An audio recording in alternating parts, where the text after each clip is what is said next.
guys, magandang araw. Ngayon nga pala, papatakot ng manok. Chicken ko guys.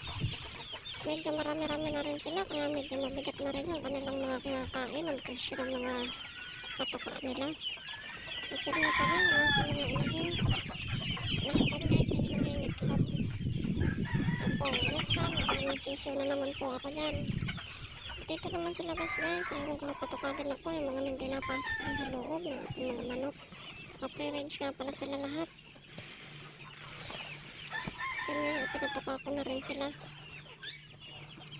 At meron pa ako nun guys sa kulong ng maliit na yun, ang mga sisiyo naman, ang mga naandan. Tingnan nyo guys, ang pabait nila.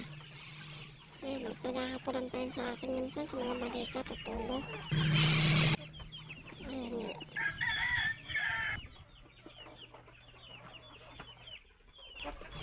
Basta tsaga lang guys sa pag-aalaga.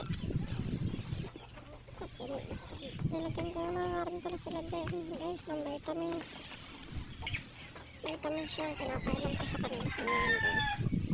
Kaya medyo mahihina yung sisiyo ko at nakakita ko nila ng pinagtubo. Kaya pinipigyan din sila ng vitamins every month.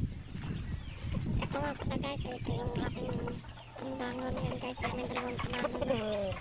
Ito, wala pa naman kasi anak niya yan. Ito guys, bagong laban. Yan, kung may mga tama yan, kinagong ko muna. At ito guys, wala pa yung sisiyo. At ito nga pala guys, yung isang sisiyo kong puti ay may kondal sa tainga. Yan. Yan lang guys, maraming salamat. Thank you for watching.